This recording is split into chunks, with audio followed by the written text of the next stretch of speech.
Miskasowin and kihci-asotamatowin.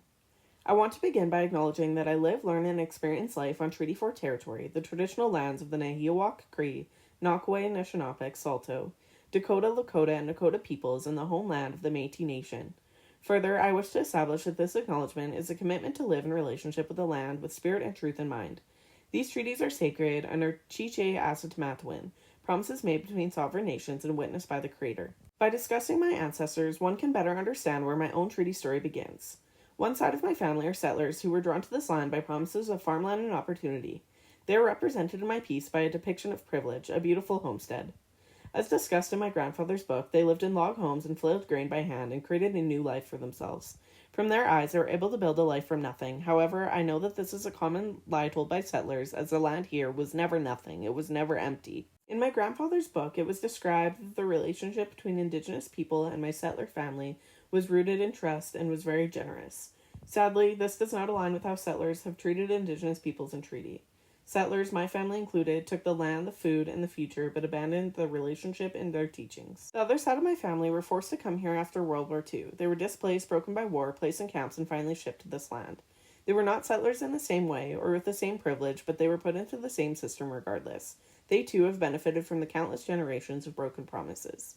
As Kovach highlights, Canada inherited all of the obligations but broke all of the promises. My artwork is a compass divided between farmland and war-torn soil, which represents these two sides of privilege and pain. In the center is a compass needle surrounded by Indigenous symbols.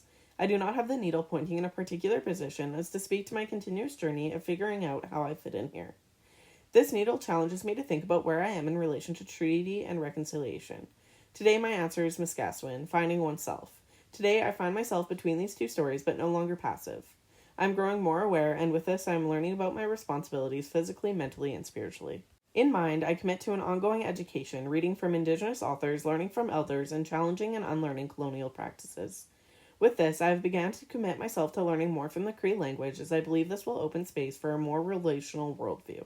Physically, I honor the land itself. I promise to walk this land with more awareness. I aim to attend Indigenous events where I am welcome, as someone learning to show up in good ways.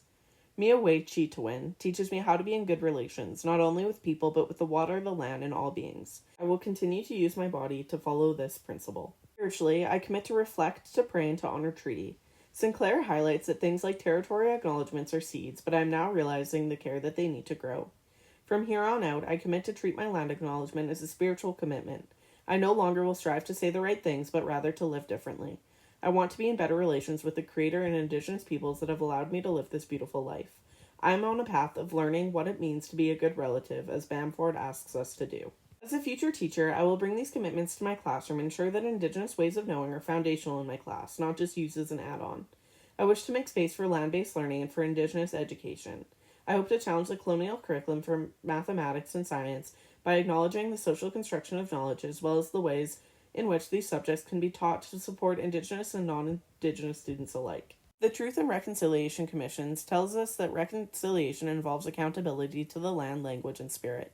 In my artwork, my needle represents my journey of continuing to learn about my accountability.